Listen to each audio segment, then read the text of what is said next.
ಗೆಳೆಯರೇ ನಮಸ್ಕಾರ. ಹೇಗಿದ್ದೀರಿ ಎಲ್ಲರೂ? ಗೆಳೆಯರೇ, ಈಗಾಗಲೇ ಗೊತ್ತಿದೆ, ರಿಸಲ್ಟ್ ಬಂದಿದೆ.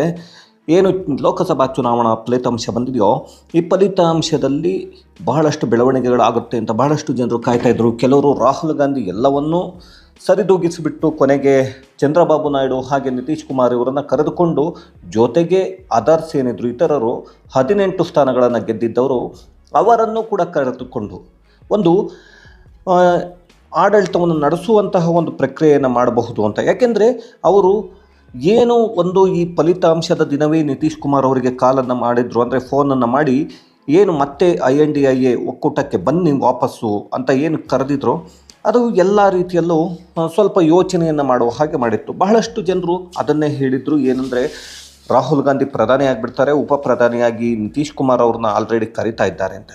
ಕರೆದಿದ್ದು ನಿಜ, ಆದರೆ ನಿತೀಶ್ ಕುಮಾರ್ ಹೋಗದೇ ಇರೋದು ನಿಜ. ಈಗ ನಿನ್ನೆಯಷ್ಟೇ ನಿತೀಶ್ ಕುಮಾರ್ ಅವರು ಹೇಳಿದ್ದಾರೆ, ನಾವು ಯಾವುದೇ ಕಾರಣಕ್ಕೂ ಎಲ್ಲೂ ಹೋಗಲ್ಲ, ನಾವು ನಮ್ಮ ಬೆಂಬಲವನ್ನು ಏನು NDAಗೆ ಮಾತ್ರ ಕೊಡ್ತೀವಿ, ಬೇರೆ ಯಾರಿಗೂ ಕೊಡಲ್ಲ ಅಂತ. ಎಲ್ರಿಗೂ ಗೊತ್ತಿರಬೇಕು ನಿತೀಶ್ ಕುಮಾರ್ ಅವರು ಹೀಗೆ ಹೇಳೋದಕ್ಕೆ ಕಾರಣ, ಅವರು ಬಂದಿದ್ದೇ INDIAಯಿಂದ ಹೊರಗೆ ಬಂದು ಮತ್ತೆ ರಾಜೀನಾಮೆಯನ್ನು CM ಸ್ಥಾನಕ್ಕೆ ರಾಜೀನಾಮೆಯನ್ನು ಕೊಟ್ಟು ಬಿಹಾರದಲ್ಲಿ BJPಯ ಜೊತೆಗೆ ಸೇರಿ CM ಆಗಿತ್ತು. ಈ ಒಂದು ನಿನ್ನೆ ನಡೆದಂತಹ ಏನು NDA ಒಕ್ಕೂಟದ ಒಂದು ಸಭೆ ಇತ್ತು, ಆ ಸಭೆಯಲ್ಲಿ ಮೀಟಿಂಗನ್ನು ನಡೆಸಿ 10 ಪಕ್ಷಗಳು ಸೇರಿ ಈ ಒಂದು ನಿರ್ಧಾರವನ್ನು ತೆಗೆದುಕೊಂಡಿದೆ. ನಾವು NDA ಅಂದರೆ BJPಗೆ ಬೆಂಬಲವನ್ನು ಕೊಡ್ತೇವೆ ಅಂತ ಹೇಳಿಬಿಟ್ಟು ಈಗಾಗಲೇ ಬೆಂಬಲವನ್ನು ಕೂಡ ಸೂಚಿಸಿವೆ. ಶನಿವಾರ ಸಂಜೆ 5 ಗಂಟೆಗೆ ಪ್ರಮಾಣ ವಚನವನ್ನು ಮೋದಿ ಹಾಗೆ ಮೋದಿಯ ಜೊತೆಗೆ 21 ಜನ ಸಚಿವ ಸ್ಥಾನಕ್ಕೆ ಮಂತ್ರಿಯಾಗಿ ಕೆಲವೊಂದು ಖಾತೆಗಳಿಗೆ ಒಂದು ಪ್ರಮಾಣ ವಚನವನ್ನು ಸ್ವೀಕಾರ ಮಾಡೋದ್ರ ಜೊತೆಗೆ ಇಲ್ಲಿ ನಾವು ನೋಡಬೇಕಾಗತ್ತೆ. ಈಗ ಚಂದ್ರಬಾಬು ನಾಯ್ಡು ಅವರು ಏನಿದ್ದಾರೆ TDPಯಿಂದ, ಚಂದ್ರಬಾಬು ನಾಯ್ಡು ಅವರು ಈಗಾಗಲೇ ಅಲ್ಲಿ 135 ಸ್ಥಾನವನ್ನು ಗೆದ್ದುಕೊಂಡು ಆಂಧ್ರ ಪ್ರದೇಶ ವಿಧಾನಸಭಾ ಕ್ಷೇತ್ರದಲ್ಲಿ ಬಹಳಷ್ಟು ಮುನ್ನಡೆಯಲ್ಲಿದ್ದಾರೆ. ಹಾಗೆ ಲೋಕಸಭೆಯಲ್ಲಿ ಅವರು 14 ಸ್ಥಾನವನ್ನು ಗೆದ್ದಿದ್ದಾರೆ. ಈಗಾಗಲೇ ಅವರು ಕೇಳ್ತಿರ್ತಕ್ಕಂಥದ್ದು ಒಂದು ಸ್ಪೀಕರ್ ಹುದ್ದೆ ಜೊತೆಗೆ 4 ಅಥವಾ 5 ಬೇರೆ ಹುದ್ದೆಗಳನ್ನು ಕೊಡಿ ಅಂತ, ಅಂದರೆ ಅವರ ಪಕ್ಷಕ್ಕೆ. ಹೀಗೇ ನಿತೀಶ್ ಕುಮಾರ್ ಅವರು ಕೂಡ ಕೇಳಿದ್ದಾರೆ. ಹಾಗೆಯೇ ಕುಮಾರಸ್ವಾಮಿ ಅವರು ಕೂಡ ತಮಗೊಂದು ಮಂತ್ರಿ ಸ್ಥಾನವನ್ನು ಕೊಡಬೇಕು ಅಂತ ಕೇಳಿದ್ದಾರೆ. ಹಾಗೆಯೇ ಏನು ಈಗ ಚಂದ್ರಬಾಬು ನಾಯ್ಡು ಕೇಳಿರೋದ್ರಲ್ಲಿ ನೋಡೋದಾದರೆ ನಾವು ಗ್ರಾಮೀಣಾಭಿವೃದ್ಧಿ ಹಾಗೆಯೇ ಈ ಒಂದು ಏನು ಹೆಲ್ತ್ ಮಿನಿಸ್ಟರ್ ಅಂದರೆ ಇದೆಲ್ಲವನ್ನು ಕೇಳ್ತಾ ಇದ್ದಾರೆ, ಗೊತ್ತಿಲ್ಲ, ಕೃಷಿ ಸಚಿವ ಸ್ಥಾನ ಇದೆಲ್ಲವನ್ನು. ಹಾಗಾಗಿ ಅದೆಲ್ಲವನ್ನು ಕೊಡ್ತಾರೋ ಇಲ್ಲೋ ಗೊತ್ತಿಲ್ಲ. ಮಾತುಕತೆ ಈಗಾಗಲೇ ಆಗೋಗಿದೆ. ಅದು ಯಾವುದನ್ನು ಚಂದ್ರಬಾಬು ನಾಯ್ಡು ಅವರಿಗೆ ಅಂದರೆ TDP ಪಕ್ಷದ ಏನು MP ಗಳಿಗೆ ಕೊಡ್ತಾರೋ ಗೊತ್ತಿಲ್ಲ, ಎಷ್ಟನ್ನು ಕೊಡ್ತಾರೆ ಇನ್ನೂ ಗೊತ್ತಿಲ್ಲ. ಆದರೆ ಈಗಾಗಲೇ ಎಲ್ಲರೂ ಬೆಂಬಲವನ್ನು ಸೂಚಿಸಿ ಆಗಿದೆ. ಚಂದ್ರಬಾಬು ನಾಯ್ಡು ನಾವು ಬಿಟ್ಟು ಹೋಗಲ್ಲ ಅಂತ ಹೇಳಿದ್ದಾರೆ. ಹಾಗೆಯೇ ಪವನ್ ಕಲ್ಯಾಣ್ ಅವರು ಕೂಡ ನಾವು NDAಯನ್ನು ಬಿಟ್ಟು ಹೋಗಲ್ಲ ಅಂತ ಹೇಳಿದ್ದಾರೆ. ನಿತೀಶ್ ಕುಮಾರ್ ಅವರು ಇದು ತುಂಬ ಡಿಲೇ ಮಾಡೋದು ಬೇಡ, ಆದಷ್ಟು ಬೇಗ ಆಗಿ ಹೋಗಲಿ, NDA ಹೋಗ್ಬಿಟ್ಟು ಈಗಾಗಲೇ ರಾಷ್ಟ್ರಪತಿ ಅವರಿಗೆ ಒಂದು ಶನಿವಾರ ನಾವು ಪ್ರಮಾಣ ವಚನವನ್ನು ಸ್ವೀಕರಿಸ್ತೇವೆ ಅಂತ ಹೇಳಿಬಿಟ್ಟು ಒಂದು ಬೆಂಬಲ ಪತ್ರವನ್ನು ಕೂಡ ನೀಡಿ ಬಂದಾಗಿದೆ. ನಿನ್ನೆ ಒಂದು ಏನು ರಾಜೀನಾಮೆಯನ್ನು ಕೊಡ್ತಾರೆ ಪ್ರಧಾನಿ ಮೋದಿ, ಹಾಗೆಯೇ ಅವರ ಜೊತೆಗೆ ಇರ್ತಕ್ಕಂಥ ಸಚಿವ ಸಂಪುಟ. ಅದಾದ ನಂತರ ನಿನ್ನೆ ಸಂಜೆಯೇ ಈಗಾಗಲೇ ಪತ್ರವೊಂದನ್ನು ತಲುಪಿಸಿದ್ದಾರೆ ರಾಷ್ಟ್ರಪತಿ ಮುರ್ಮು ಅವರಿಗೆ, ಬೆಂಬಲ ಪತ್ರವನ್ನು. ನಾವು ಶನಿವಾರ ಪ್ರಮಾಣ ವಚನವನ್ನು ಸ್ವೀಕಾರ ಮಾಡ್ತಿದ್ದೇವೆ ಅಂತ. ಹಾಗಾಗಿ ಇಲ್ಲಿ ಯಾರ್ಯಾರಿಗೆ ಸಿಗುತ್ತೆ ಗೊತ್ತಿಲ್ಲ. ಆದರೆ ಕೊನೆಯ ಕ್ಷಣದವರೆಗೂ ಏನು ಈ ಒಂದು ಒದ್ದಾಟವನ್ನು ಮಾಡ್ತಾಯಿದ್ರು INDIA ಒಕ್ಕೂಟ ಏನಿದೆ, ಇಂಡಿ ಅಲೈನ್ಸ್ ಏನಿತ್ತು, ಇವರಿಗೆ ಯಾವುದೇ ಒಂದು ನಿರಾಸೆ ಆಗಿದೆ. ಈಗಾಗಲೇ ಯಾವುದೇ ಒಂದು ಫಲಿಸಿಲ್ಲ.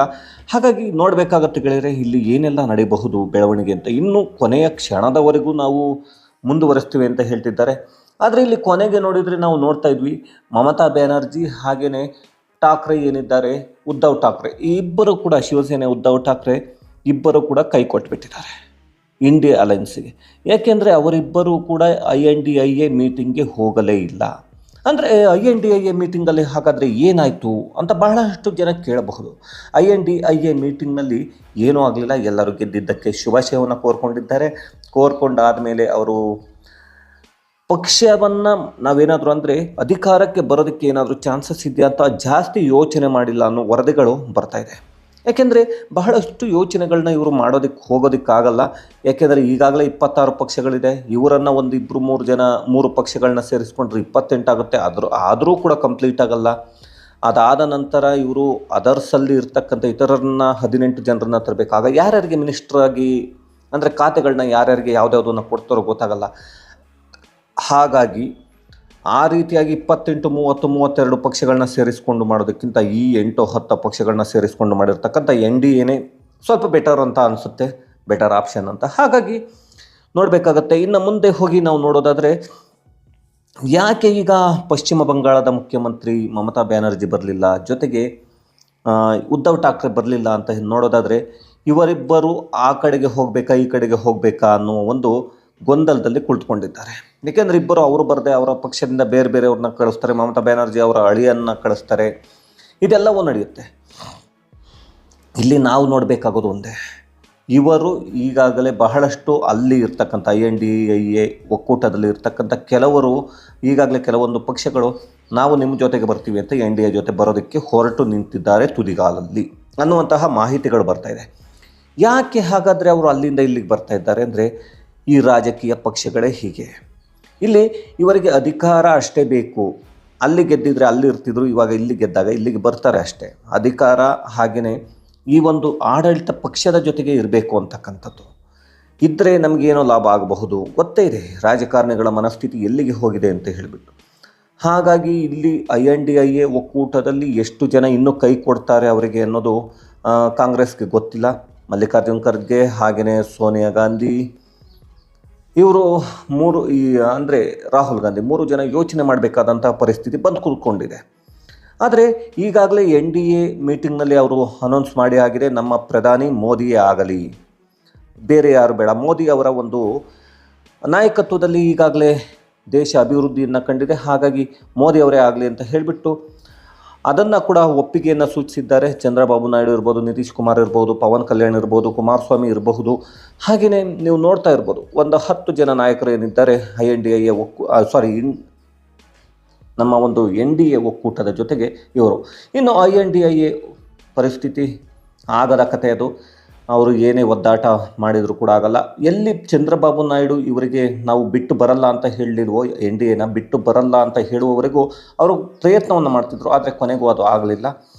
ಹಾಗಾಗಿ ಒಂದು NDA ಈಗಾಗಲೇ ಒಂದು ಪ್ರಧಾನಿ ಪಟ್ಟವನ್ನು ಮೋದಿ ಅವರಿಗೆ ಕಟ್ಟಿ ಮುಂದಿನ ಒಂದು ಕಾರ್ಯವನ್ನು ನಡೆಸಲಿದೆ ಅನ್ನೋದನ್ನು ತಿಳಿಸ್ತಾ, ವೀಕ್ಷಕರೇ ಮತ್ತೆ ಮುಂದಿನ ವಿಡಿಯೋದಲ್ಲಿ ಭೇಟಿಯಾಗೋಣ.